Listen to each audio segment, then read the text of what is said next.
Hey guys, this is Yogesh Deoda and you are watching Concept Zone where you can build your own concepts. So आज का हमारा topic रहेगा कि हम 10th class के बाद कौन सा सब्जेक्ट अपना चूज करें कि हमारा जो फ्यूचर है बहुत ब्राइट हो, बहुत अच्छा हो और हमें बहुत अच्छी प्रॉस्पेरिटी मिल जाए। तो सभी को दो तरह की चीजें चाहिए होती है, पहला होता है पैशन और दूसरा होता है पैसा। बहुत ज्यादा इंपॉर्टेंट चीजें हैं, किसी की लाइफ में सिर्फ पैसा इंपॉर्टेंट होता है, किसी की लाइफ में सिर्फ उसका पैशन यानी कि वो क्या करना चाहता है बहुत ज्यादा इंपॉर्टेंट होता है। तो आज का सब्जेक्ट जो भी है, हमारा टॉपिक जो है उसी से रिलेटेड है। सो बेसिकली हमारे 10th के बाद में काफी सारे सब्जेक्ट्स जो हैं वो आप ले सकते हो। स्ट्रीम वाइज अगर मैं बात करूँ तो there are 3 streams. Actually there are 3 streams. पहला स्ट्रीम अगर 10th के बाद अगर मैं बात करूँ तो पहला आता है science, second one is arts and third one is commerce. Okay, तो you can choose this one, है ना। तो मैं आपको ये नहीं कहूंगा कि आप साइंस ले लीजिए, ठीक है ना मैं आपको ये कहूंगा कि आप आर्ट्स ले लीजिए, ना मैं आपको ये कहूंगा कि आप कॉमर्स ले लीजिए। फर्स्ट ऑफ ऑल बच्चों के मन में, दिमाग में, बच्चों के पेरेंट्स के और टीचर्स के यही होता है कि भाई 90% आ गया बच्चे का, तो 90% आ गया तो डायरेक्टली से साइंस दिला दो, है ना। या फिर कोई और 80 के आसपास आ गया तो इसको कॉमर्स दिला दो, या फिर अगर 60 या फिर इससे भी बिलो रह गया तो आप इसे आर्ट से ही करवाएंगे। ये एक सबसे बड़ी मेंटालिटी है जो कि हमें पहले से चेंज करनी है, ठीक है। दूसरा ऐसा कुछ होता है कि पर्टिकुलर हमारा, जैसे मान लीजिए आज जो 10th का एग्जामिनेशन दिया और साइंस के अंदर हमारे मार्क्स आ गए for example 98, let us consider, और we can say highest marks जो हमारे हैं वो साइंस में ही है। हाईएस्ट मार्क्स जो अब तक वो साइंस में आए हैं, मैथ्स में आए हैं फॉर एग्जांपल। लेकिन उसको अपन बेस बना के कई बार ये सोचते हैं कि चलो हम साइंस मैथ ले लेते हैं या फिर साइंस बायो ले लेते हैं, ऐसा कुछ। लेकिन हम ये नहीं सोचते हैं कि हमारा इंटरेस्ट किसमें। सो फर्स्ट ऑफ ऑल मैं तो यही रिकमेंड करूंगा कि तो पहले आप अपना इंटरेस्ट देखें कि आपका इंटरेस्ट किसमें है, आपको लगता है। इंटरेस्ट सब्जेक्ट में नहीं, फर्स्ट ऑफ ऑल आप ये सब्जेक्ट देखिए कि जैसे मान लीजिए, चलो सब्जेक्ट की अगर मैं बात कर रहा हूँ तो सब्जेक्ट में अपने पास में क्या क्या है, कॉमर्स है। कॉमर्स के अंदर कौन कौन से सब्जेक्ट्स आते हैं पहले आपको ये तो पता होना चाहिए ना। सिर्फ कॉमर्स देखकर या फिर सीए देखकर, ऐसा कुछ देखकर हमें सब्जेक्ट चूज नहीं करना है। व्हाट वी वांट, ये पहले हमें सोचना है। हम आज से 10 साल बाद अपने आप को कहाँ पर देखना चाहते हैं। हम एक कंपनी का एंटरप्रेन्योर बनना चाहते हैं, फॉर एग्जांपल एक कंपनी खोलना चाहते हैं, अपने घर का बिजनेस ग्रो करना चाहते हैं, या फिर कोई रिसर्च फील्ड में जाना चाहते हैं, रिसर्च फेलो बनना चाहते हैं, साइंटिस्ट बनना चाहते हैं, इंजीनियरिंग करना चाहते हैं, या फिर यूपीएससी, आईएएस, आईएफएस, आईपीएस वाली सर्विसेज जो है उनको अपन क्रैक करना चाहते हैं। तो हमारा क्या एम है, सबसे पहले define your aim, what you want to do in next 10 years for example, है ना। तो पहले आप ये सोचे कि हमारा एम क्या है। फॉर एग्जाम्पल अगर आप अभी सोच रहे हो कि मेरे को आईएएस करना है, मैं ये नहीं कह रहा कि साइंस वाला आईएएस नहीं जाता, आर्ट्स नहीं जाता, कॉमर्स नहीं जाता, मैं ये नहीं कह रहा हूँ। ये तीनों फील्ड वाले आराम से आईएएस जा सकते हैं, क्योंकि ये आईएएस के अंदर ग्रेजुएशन मांगती है, कोई प्रॉब्लम नहीं है। और फिर ऑप्शनल सब्जेक्ट भी होते हैं, तो कोई इतना कोई डिफिकल्ट नहीं है, टेंशन वाली बात नहीं है। लेकिन फॉर एग्जाम्पल अगर आप आईएएस में जाना चाहते हो तो आईएएस के लिए आपके हिस्ट्री, ज्योग्राफी, इस टाइप के कुछ सब्जेक्ट्स होते हैं जो कि कंपलसरी होते हैं। एक तरीके से आपको फर्स्ट पेपर आपको देना होता है जो प्री लेवल का जो होता है। उसके बाद मेंस लेवल के अंदर फर्स्ट, सेकंड, थर्ड जो पेपर्स होते हैं वो हिस्ट्री, ज्योग्राफी, सिविक्स, इन सबसे ही रिलेटेड होता है। तो अगर आप शुरुआत में, अगर आपका आईएएस एम है, तो अगर आप यही सब्जेक्ट अगर पहले उठा लेते एज ए 11th क्लास से, अगर आप ये 25 पढ़ रहे होते, 11th 12th, फिर आपने first year, second year, third year जो आपने किया है, तो आप इसी में ही अगर आप अपनी महारत हासिल कर ले शुरुआत से, तो क्या आपको इस चीज के अंदर थोड़ी आसानी नहीं हो जाएगी? Yes, we can say that, है ना। फॉर एग्जाम्पल आपको बनना था इंजीनियर, आपने ले लिया आर्ट्स, तो क्या आप आर्ट्स वाला इंजीनियरिंग फील्ड में जा सकता है? नो। तो सबसे पहले आप ये सोचे कि आपको करना क्या है। आज से 10 साल बाद आप क्या बनना चाहते हो, 15 साल बाद आप क्या करना चाहते हो, किसी फील्ड के अंदर आप ग्रो करना चाहते हो, तो पहले तो मैं यही कहूंगा आपको, ठीक है। तो आफ्टर दैट अगर मान लीजिए आपने ये सब चीजें डिफाइन कर ली है, डिफाइन करने के बाद मैं आपको दो चीजें रिकमेंड करूंगा। जैसे मान लीजिए आपको इंजीनियरिंग करनी है या फिर आगे आपको आईएएस करना है। Late us consider, because I am from engineering field, that's why I am taking the example for engineering only first. Okay, so मान लीजिए आपको इंजीनियरिंग करना है, तो तो इंजीनियरिंग के लिए ऑब्वियस है कि we have to select first science. और साइंस के अंदर आपके पास दो फील्ड है, एक तो आप पीसीएम ले सकते हो, फिजिक्स केमिस्ट्री मैथ्स, और दूसरा है पीसीबी। तो अगर आप मेडिकल लाइन में जाना चाहते हो you have to select PCB only, है ना। अगर आप नॉन मेडिकल लाइन यानी कि इंजीनियरिंग में या फिर रिसर्च फेलो उस टाइप में अगर जाना चाहते हो तो आप चेक करो पीसीएम के लिए। लेकिन अगर पीसीएम आपने ले भी लिया तो सबसे पहले आपको तो ये पता रहना चाहिए ना कि अब आपको साइंस मान लीजिए 10th में 100 आउट ऑफ 100 आ रहे हैं, लेकिन वो साइंस और ये साइंस टोटली डिफरेंट है। थोड़ा सा आपको 10th में सिर्फ एक टेस्ट वाइज आप ये कह सकते हो कि पूरा बॉडी में से सिर्फ आपको ये नेल टाइप का स्ट्रक्चर आपको दिखाया जाता है कि बेटा ये देखो ये साइंस होती है। आप अगर इसी चीज को सब कुछ मानकर बैठ गए कि हाँ भाई इतना ही आसान होता है, तो आप पूरे साइंस की बॉडी के बारे में से कुछ नहीं जानते अभी तक। तो सबसे पहले मैं तो यही रिकमेंड करूंगा, आप एक साइंस का बंदा पकड़े, आई मीन मैथ्स का और एक बायो का। उसे ये पूछें कि भाई मैथ्स, क्योंकि फिजिक्स केमिस्ट्री दोनों में कॉमन है, बायोलॉजी फिजिक्स केमिस्ट्री कॉमन है, बायोलॉजी और मैथ्स आर डिफरेंट। तो आप उसे ये पूछें, यूं नहीं कि आपने जो जिसे मैथ्स आती ही नहीं है ढंग से, या फिर मैं ये नहीं कह रहा, बट यूं है कि जिसको एक अच्छा खासा जो स्टूडेंट हो, एक वेल स्टूडेंट एवरेज स्टूडेंट से आप पूछें कि हाँ भाई मैथ्स में क्या क्या टॉपिक है, कैसा है लेवल, किस टाइप का है, अगर आपकी कैलकुलेशन सही है, क्या है क्या नहीं है, ये सब उससे पूछे टॉपिक्स क्या क्या है। बायो के अंदर आप उन्हें पूछें क्या आता है। हाँ, आप आर्ट्स में जा रहे हो तो आर्ट्स के अंदर आपके पास में बेसिकली, अगर मैं आरबीएससी की बात करूं, आरबीएससी के अंदर 2 कंपलसरी सब्जेक्ट होते हैं। वैसे तो बहुत सारे सब्जेक्ट्स हैं, कंपलसरी में 4 सब्जेक्ट है। मैं आपको यहाँ पर एक लिस्ट प्रोवाइड करवा रहा हूँ, आप इस लिस्ट को देख लीजिए। इसके अंदर आपको पूरा पीडीएफ है ये, आप इसका लिंक जो है मैं आपको डिस्क्रिप्शन में दे दूंगा, वहां से जाकर इसको डाउनलोड कर सकते हो, है ना। तो यहाँ पर आप देख पा रहे होगे कि आपको 4 ऑप्शनल सब्जेक्ट मिल रहे हैं, है ना। 4 में से आपको 2, अब मैं आरबीएससी की बात कर रहा हूँ तो आरबीएससी के अंदर आपको बेसिकली 2, एक हिंदी और एक इंग्लिश कंपलसरी देखने को मिलता है ना। हिंदी इंग्लिश कंपलसरी देखने को मिलता है, और एक आपको शायद एक सब्जेक्ट और देखने को मिलता है, समाजशास्त्र आई थिंक सो, है ना। तो वो मिलता है आपको optional subject, sorry compulsory subject में। अगर मैं इसके बाद बात करूं तो ऑप्शनल सब्जेक्ट में आपके पास में कौन कौन से होते हैं, हिस्ट्री होता है, ज्योग्राफी होता है, पॉलिटिक्स होता है, सिविक्स, ये करके काफी सारे सब्जेक्ट्स हैं ना। एक लंबी सारी लिस्ट है, ये जो पीडीएफ में आपको दिखा रहा हूँ, इसी पीडीएफ के अंदर आप आराम से स्क्रॉल डाउन करिएगा, आपको सारे सब्जेक्ट आपको अच्छे से मिल जाएंगे। ओके, आफ्टर दैट अगर आप, मैं कॉमर्स की बात करूं तो कॉमर्स के अंदर आप कौन कौन से सब्जेक्ट्स होते हैं, ये बात प्लीज आप कॉमर्स वाले स्टूडेंट से जरूर पूछे कि भाई कौन कौन से सब्जेक्ट्स हैं। अकाउंट्स है तो कितना हार्ड है ना, और बाकी सारे जो सब्जेक्ट है, फाइनेंस है वो कितना हार्ड पड़ता है, किस लेवल की कैलकुलेशन, मतलब कितना टफ पड़ रहा है, आपको एक ओवरऑल आइडिया मिल जाए। आप सबसे पहले तो ये काम करें। उसके बाद आपको मान लीजिए आपने सेलेक्ट करना है कि साइंस लेना है, आर्ट्स लेना, कॉमर्स लेना, वो आपको साइंस करना on the behalf of your aim, है ना।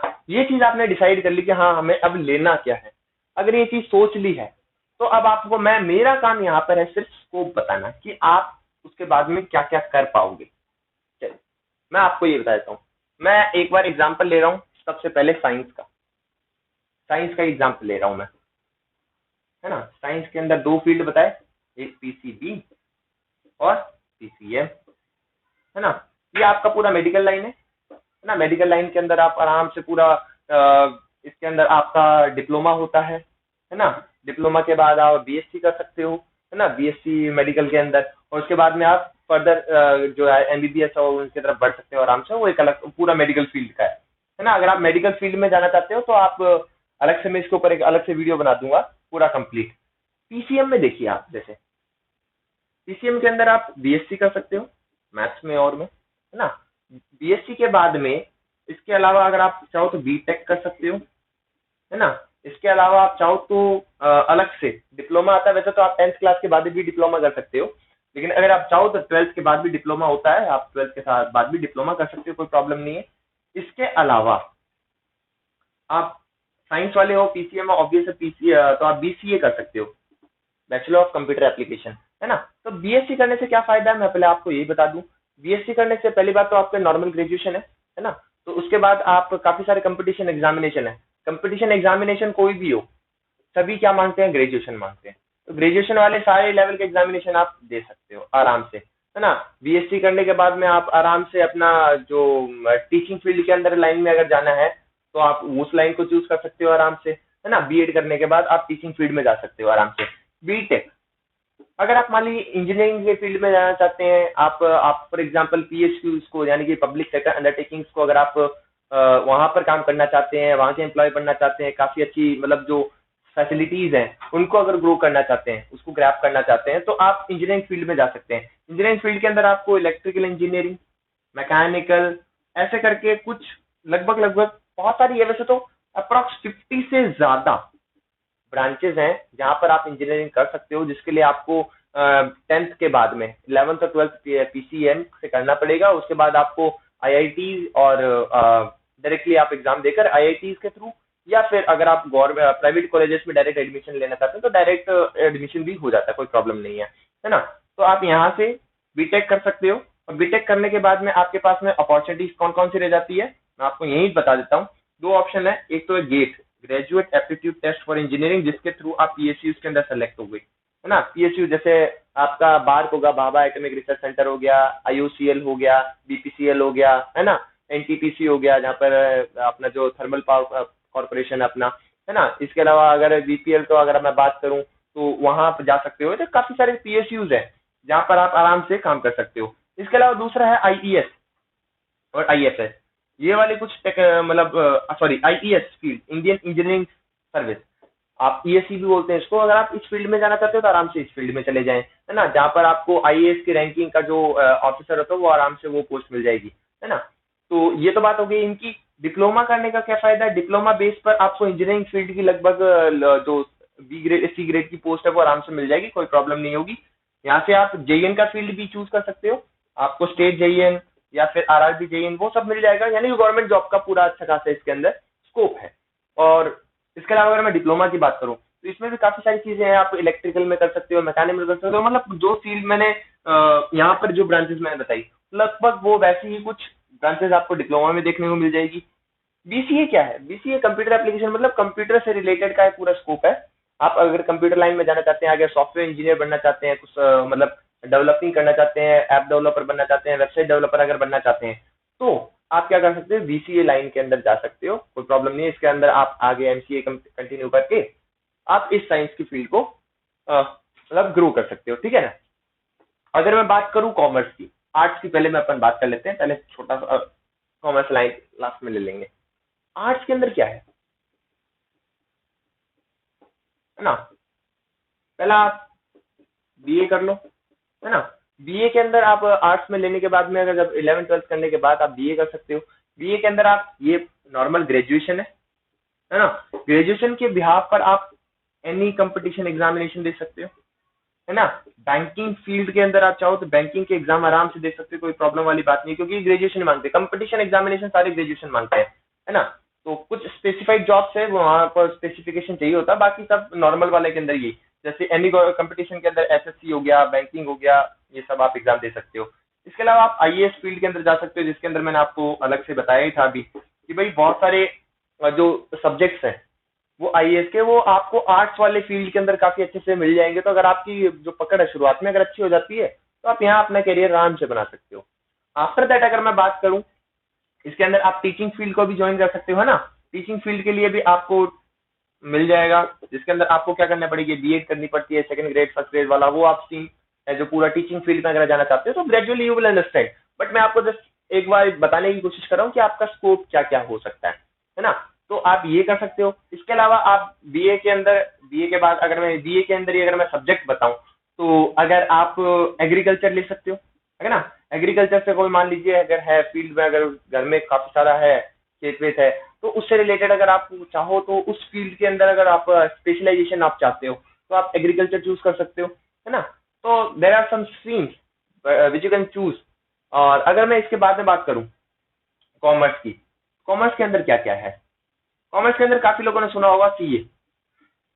सीए इजी नहीं है, कोई भी, वैसे तो कोई भी एग्जाम इजी नहीं होता है, बस ठानने की बात होती है। क्योंकि फॉर एग्जांपल मान लीजिए सीए की 40 सीट ही निकलती है, वैसे निकलती नहीं है 40, 2-3 साल से आराम से अच्छी खासी सीट निकलती है, लेकिन अगर ये 40 सीट भी निकलती है तो आपको कितनी चाहिए, सिर्फ एक। आपको घर वालों के लिए सीट थोड़ी चाहिए कि हम, मैं हूं, मेरे पीछे मेरा पूरा परिवार लग जाए, ऐसा तो है नहीं। आपको तो सिर्फ एक सीट चाहिए ना, तो आप इस सीट के लिए प्रिपरेशन कीजिए बस। है ना। इसके अलावा आप बीकॉम कर सकते हो, है ना। बीकॉम के लिए आप तैयारी करें, वही फिर से वही है, ग्रेजुएशन चाहिए होती है, बैंकिंग फील्ड में आप आराम से जा सकते हो, कंपटीशन एग्जामिनेशन कोई भी आप आराम से फाइट कर सकते हो, है ना।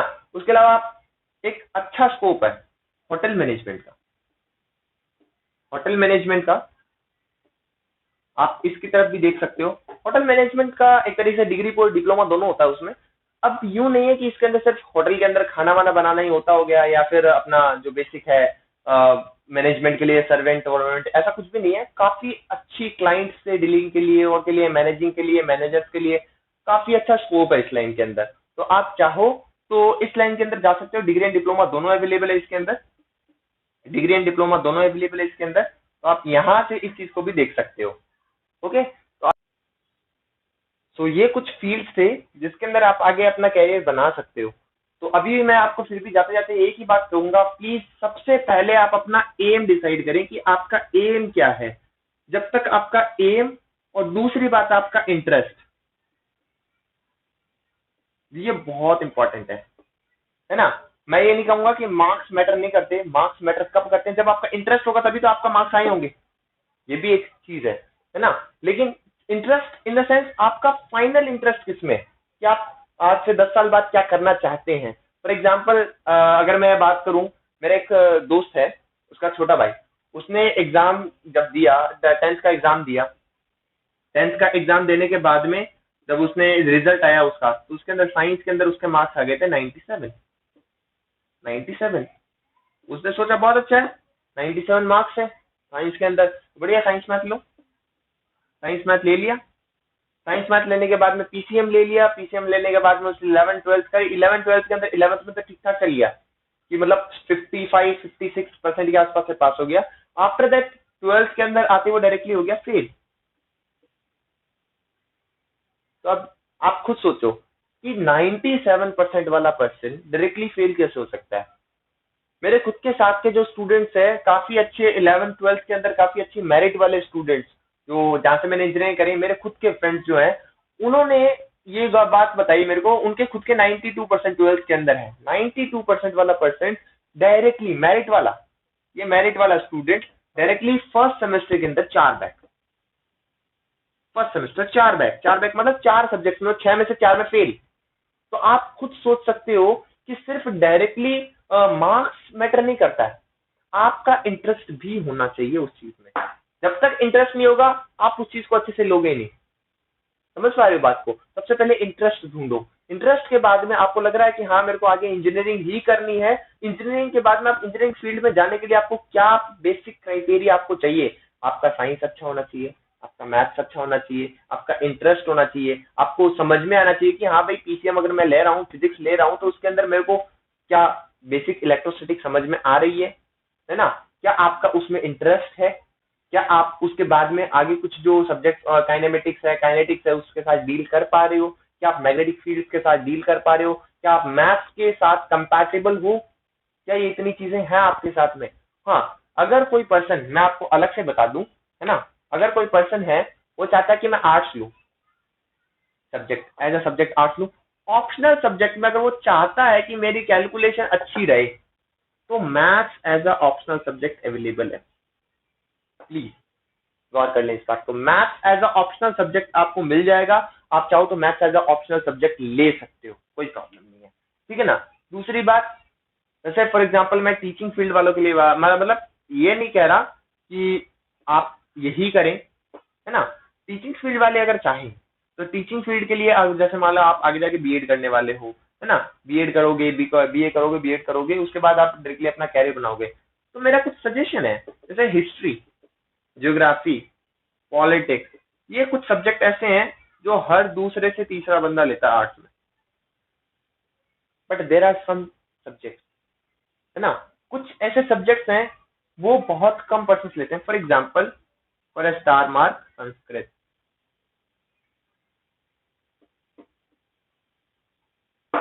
संस्कृत एक ऐसा सब्जेक्ट है जो कम पर्सन प्रेफर करते हैं, बिकॉज थोड़ा सा अजीब सा सब्जेक्ट है। लोग सोचते हैं कि मतलब पुरानी लैंग्वेज है, अजीब सी थर्ड लैंग्वेज है, कौन रेफर करता होगा, but still there is huge requirement of teachers in Sanskrit field. You can check in your school, और वी कैन से आप अपने आसपास के वातावरण में, मतलब आसपास का जो एनवायरनमेंट है, आप देखेंगे आर्ट्स के स्टूडेंट जहां पर भी आपको मिलेंगे 97% स्टूडेंट्स के पास में संस्कृत नहीं होगा as optional subject. History, politics, geography, यही छोटे मोटे जो अपने होम साइंस हो गया, ये हो गया, हिंदी लिटरेचर, इंग्लिश लिटरेचर, है ना, संस्कृत लिटरेचर तो बहुत रेयर केस में देखने को मिलता है। बाकी यही सब्जेक्ट होते हैं जो बेसिकली देखने को मिलते हैं। तो प्लीज इस चीज को जरूर फॉलो करें, एम प्लस इंटरेस्ट, उसके बाद अपना सब्जेक्ट जो है वो चूज करें। सो आई होप आप लोगों को थोड़ा बहुत समझ में आया होगा। So thank you so much, have a nice